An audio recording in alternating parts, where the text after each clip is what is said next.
हम रोज़मर्रा की ज़िंदगी में न जाने कितने ही शब्द इस्तेमाल करते हैं। कुछ शब्द जो सुनने में बिल्कुल आम और मामूली से लगते हैं, लेकिन उनके रूहानी नतीजे बहुत गहरे हो सकते हैं। इन शब्दों को समझना और इनसे बचना हर मोमिन के लिए बेहद ज़रूरी है। तो आइए आज समझते हैं कि हमारी ज़बान हमारे सबसे कीमती सरमाए यानी हमारे ईमान को कैसे महफूज रख सकती है या कैसे खतरे में डाल सकती है। अब ये जो सवाल है ना, ये कोई छोटा मोटा सवाल नहीं है।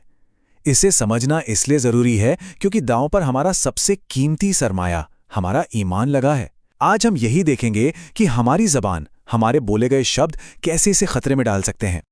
तो सबसे पहला खतरा जिस पर हम बात करेंगे वो है दीनी कानून यानी शरीयत का अनादर करना। यकीन मानिए यह एक बहुत ही संगीन मामला है जहां जबान अक्सर फिसल जाती है। अब ये शब्द सुनने में तो बड़े आम से लगते हैं ना, जैसे कोई बस अपनी राय दे रहा हो, लेकिन स्रोत के मुताबिक शरीयत के बारे में इस तरह के अल्फाज इस्तेमाल करना दीन की बुनियादी उसूलों पर सीधे सीधे हमला करने जैसा है। तो ऐसे शब्दों पर उल्मा क्या कहते हैं? देखिए, उनका फैसला इस मामले में एकदम साफ है। वो इस बात पर सहमत हैं कि ऐसा बयान देने वाला शख्स काफिर हो जाता है। क्यों? क्योंकि दीनी कानून को नीचा दिखाना या उसका मजाक समझना सख्त कुफ्र माना गया है। अब बात सिर्फ दीनी कानून तक ही नहीं रुकती। हमारी इबादतें जैसे नमाज और अजान, इनके बारे में की गई आम बातचीत भी बहुत खतरनाक साबित हो सकती है।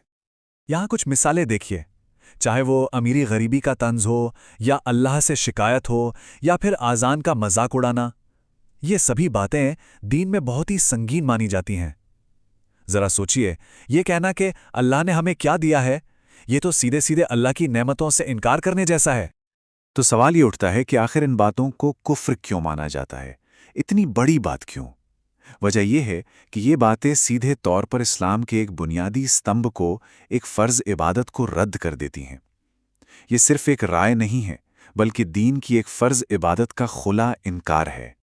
अच्छा, यहाँ पर एक बात अक्सर सुनने को मिलती है, अरे मैं तो बस मजाक कर रहा था।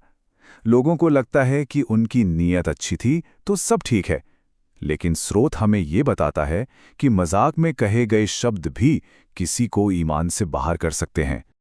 इस मामले में जो फुकहाए किराम यानी इस्लामी न्यायविद हैं, उनका फैसला बहुत पुराना और एकदम साफ है। उन्होंने ये तय किया है कि मजाक में कही गई कुफ्रिया बात भी कुफ्र ही है। इससे पता चलता है कि दीन में मजाक में भी ईश निंदा को कितनी गंभीरता से लिया जाता है। यहाँ कुछ और मिसालें हैं। और हाँ, एक बात जानना बहुत ज़रूरी है, किसी कुफ्रिया बात पर रजामंदी से हंसना भी उतना ही खतरनाक है जितना उसे कहना। अगर हंसी बेख्तियार आ जाए तो वो और बात है, लेकिन जानबूझकर उसका मजा लेना भी कुफ्र के हुक्म में आ जाता है।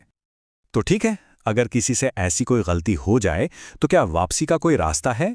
जी हाँ, बिल्कुल है। अब हम समस्या की पहचान से आगे बढ़कर इसके हल पर ध्यान देंगे, जो हमें एक साफ रास्ता दिखाता है। यहाँ पर 3 कदम बताए गए हैं जो बेहद ज़रूरी हैं। अगर कोई ऐसे शब्द बोल देता है जो दीन की किसी ज़रूरी बात का इनकार करते हैं, तो उसे फ़ौरन तौबा करनी चाहिए और नए सिरे से ईमान लाना चाहिए। और अगर वो शादीशुदा है तो निकाह को भी दोहराना फ़र्ज़ है, क्योंकि कुफ्र के बाद इस्लामी निकाह बाकी नहीं रहता। चलिए अब बात करते हैं कि हम पहले से ही कैसे बच सकते हैं। मतलब, गलती सुधारने से बेहतर है कि गलती हो ही ना। और ये हिकमत हमें सीधे पैगंबर सल्लल्लाहु अलैहि वसल्लम से मिलती है। ये वाक़या तब का है जब हज़रत उक़बा बिन आमिर ने सीधे रसूल अल्लाह सल्लल्लाहु अलैहि वसल्लम से पूछा कि निजात का रास्ता क्या है। तो जवाब में उन्हें ये 3 सुनहरे उसूल बताए गए जो आज हमारे लिए भी उतने ही ज़रूरी हैं। ये 3 बातें असल में ईमान की हिफाजत के लिए एक ज़िंदगी भर की रणनीति हैं। पहला, ज़बान पर काबू रखो। दूसरा, अपने गुनाहों पर शर्मिंदा होकर रो। और तीसरा, बेमतलब दुनियावी मामलों से बचो और अपने घर पर रहो। तो देखिए, इस पूरी बातचीत का निचोड़ बस इतना है कि ईमान हमारा सबसे बड़ा और सबसे कीमती खजाना है। हमें हर पल इसके छिन जाने का खौफ रखना चाहिए और इसकी हिफाजत के लिए अपनी जुबान पर काबू रखना सबसे अहम है। हम भी इस विश्लेषण को स्रोत से ली गई इसी खूबसूरत दुआ के साथ खत्म करते हैं। ये एक याद दहानी है कि हमें हमेशा अल्लाह से अपने ईमान की सलामती और इन ज़रूरी बातों को सीखने की तौफीक मांगते रहना चाहिए।